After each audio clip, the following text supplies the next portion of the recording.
In this episode, I want to share some thoughts I've been having about advancing from easier rapids to harder rapids. And I've been trying to think about how to explain these thoughts I've been having and workshopping an idea here that I want to share with all of you. Now, this is not a complete thought. This is just me sharing some thinking that I have in the hopes of getting feedback from all of you on how to make this better or different or ask questions as I sort of wrap my brain around this way of thinking. And the basic idea is that there are 2D rivers and 3D rivers. Now, you could call this class 2, 3, you could call this class 4, 5. I don't know yet how it works. But to me, a 2D river is pretty flat. There's rocks to go around, there's eddies to catch, there's eddy lines. It's generally class 2, 3 water like the Maine Salmon, Deso Gray, Gates of Lodore, Upper Clackamas, South Fork American, Rogue. You know, there's river features. There's waves and holes and things like that. And you're just maneuvering in kind of a 2D world. And then there's 3D rivers. There's rivers like the Upper Wind here in Washington. I'm in Oregon, but it's in Washington. Cherry Creek, the Upper Tuolumne, or even the Lower Tuolumne at low water. The Illinois and the Upper Gauley, where there's more distinct drops. There's chutes. There's big rocks in the way where you have like to go between rocks. There's vertical drops. There's just a lot of different things.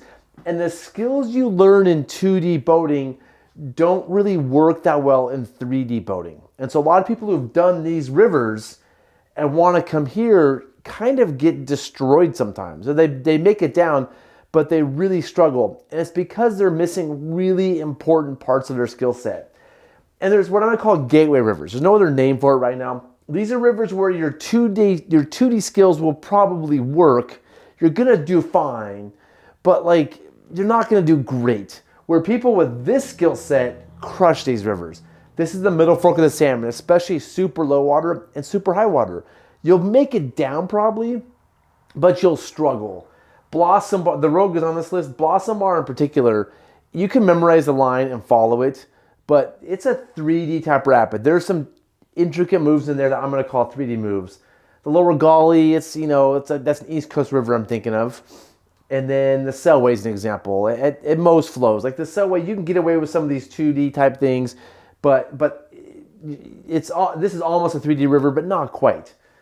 And so here's what I think those skills are. This is where I think people who learn here develop a lot of what I'm going to call not bad habits, but like habits that work great for them here, but they haven't developed these skills that take them here.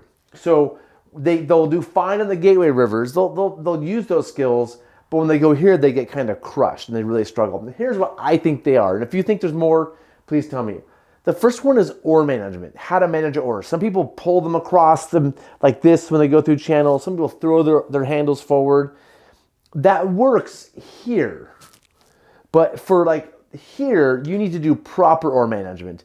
That means handles back, blade forward. Holding onto your oar, not letting go. That's not pulling across your chest. That is your handle goes back and the blade goes forward. And if you can't do, we think 2 at a time, that really is actually like 1 at a time usually, like leaning over if you need to. So oar management is a big one, and also watching your downstream oar, of course. Next is pulling into eddies. A lot of people on these rivers are always pushing into eddies. Awesome. Works great. It's awesome. But on these rivers, there's eddies you need to make, and these eddies are smaller, and they're harder to catch. And so if you're always pushing into eddies, you will get destroyed here. You will miss eddies and go into rapids that you haven't scouted. I see it all the time. And so like you need to pull into eddies, not all the time, but a lot of the time. And you need to know when you can and can't push into eddies. I can't tell you how many times I see boaters come from this world and try to push into eddies in this world and make huge mistakes. It's enough to make it on my list. Also, both push and pull. There are a lot of boaters say, oh, push everything, work with the river. Why fight the river? Just push, push, push. Cool. Awesome. Works wonderful here. You'll probably survive the gateway rivers. But this is where it doesn't work. And I see people that only push come to these rivers struggle. You need to be able to also pull moves. And once you learn to pull and push, then you take those skills here, you do really well. Especially low water, middle fork of the salmon. A lot of you that just push only are missing really important moves that you can get by pulling, and a high water too. Next is the downstream ferry. To me, the downstream ferry is the cheat code for so many rapids. It's the cheat code for the Grand Canyon. Actually, in Grand Canyon, I'm going to put it as a gateway river too. I should have put that there. But it's the cheat code for the Grand Canyon. To me, like a lot of the Selway rapids, if you can downstream ferry, they're really easy.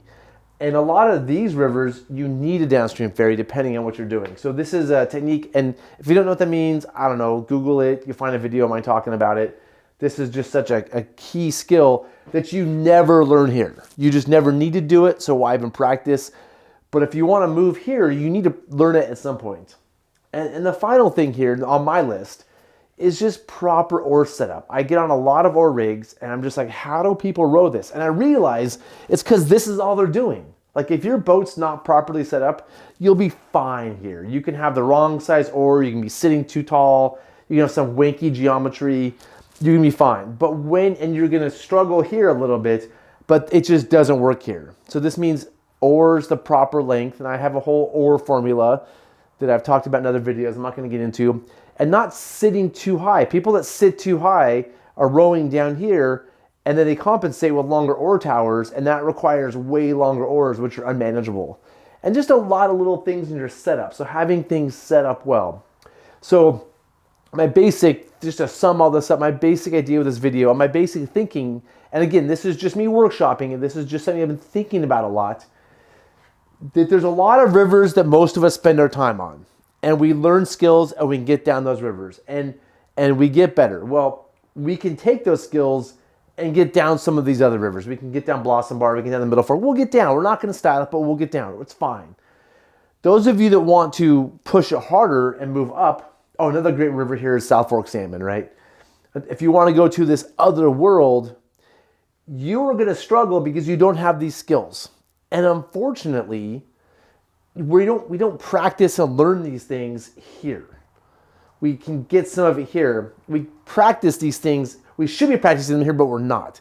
And so I feel strongly that if you want to move up, and you don't need to move up, if you're super happy in this world, you're fine. But those of you that want to try harder rivers, push it harder, or look super steezy on the gateway rivers, I'm going to suggest working on these things. So those are my thoughts. That's my basic idea here. If you have thoughts about this, ideas for me, I don't know. You can also be like brilliant. You can say awesome, that was super smart, whatever you want. Please leave in the comment section below. The idea of a lot of my first videos I started making, and this one in particular, is I'm looking for feedback. This is a place where I can have a chat, and hopefully like not just me like spitting out information to the camera, but me absorbing information from the community. So please share your thoughts so I can think more about this idea, have it's not fully fleshed out. So I'm looking for feedback. That's it for this episode. See you next time.